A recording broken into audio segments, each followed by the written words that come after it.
সমীর লাইভে হিসেবে বিধায়ক নওশাদ সিদ্দিকী এই নৃশংস ঘটনা হত্যাকাণ্ড এইখানে হয়েছে। পুলিশের ভূমিকা তদন্ত নিয়ে বারবার সরব হচ্ছে সবাই।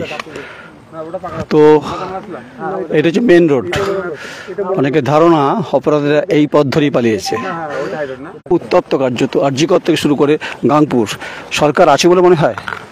দেখুন, সরকারের ভূমিকা যেটা থাকা দরকার সেটা সরকার ব্যর্থ হয়েছে। এত ঘন্টা অতিবাহিত হয়ে যাওয়ার পরেও এই ঘটনার ক্ষেত্রে যারা দোষী এখনো পর্যন্ত তাদেরকে আমরা দেখতে পেলেন না, তাদেরকে অ্যারেস্ট করেছে। এখানে বুঝতে হবে সরকার ফেল হচ্ছে। পুলিশের ভূমিকা অত্যন্ত দুর্ভাগ্যজনক বলে অনেকেই মনে করছেন। দেখুন, পুলিশের যে পরিমাণে ফোর্স থাকার কথা প্রথম হচ্ছে সেই সংখ্যায় ফোর্স নেয়। একদিকে আটকাতে গেলে অন্য দিকটা খুলে যাচ্ছে। এই দুদিন আমাদের দেখতে হচ্ছে পুলিশকে যদি পুলিশের মতো কাজ করতে দেয় 24 ঘন্টার মধ্যে কিনারা করে দেবে, কিন্তু পুলিশকে পুলিশের মতো কাজ করতে দেওয়া হয় না। আরজিকরের ঘটনা গোটা পৃথিবী কার্যত কেঁপে উঠেছে। এই ঘটনাও কার্যত গোটা গ্রাম ফুসছে বিচারের বিষয়, কারণ বিচারের বাণী নিভৃতে না কাঁদে, এই দাবিতেই সরব।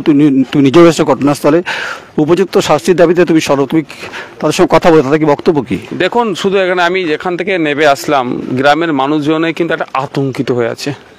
এসে সত্যি কথা বললাম, বাড়ির বাচ্চাদেরকেও বাথরুমে যেতে স্বাভাবিকভাবে এখানে যারা বসবাস করছে অনেক পিছিয়ে বর্গের সমাজের মানুষ, সবার বাড়ির সাথে অ্যাটাচ বাথরুম নেই। মানে 100টা বাড়ি থাকলে হয়তো 2টো পাওয়া যাবে না, বাকি সবারই একটু দূরে দাঁড়িয়ে আছে।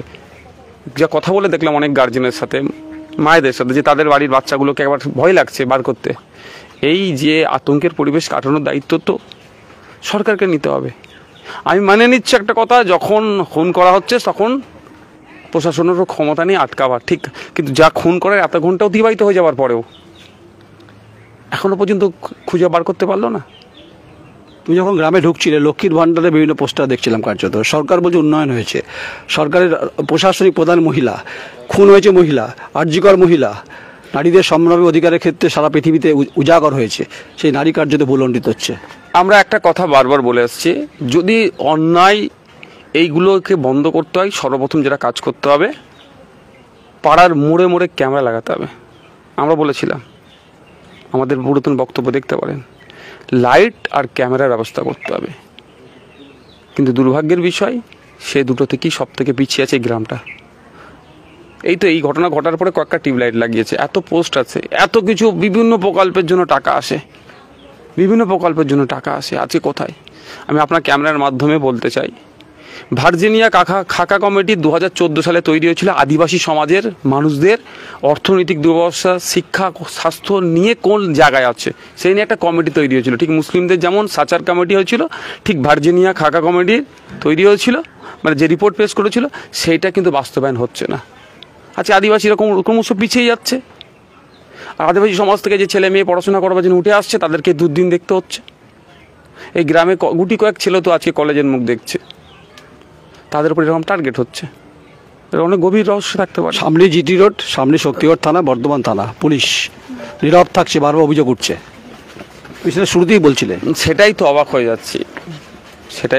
যাচ্ছি, যে আজকে কোন জায়গায় আমাদেরকে দাঁড় করাচ্ছে।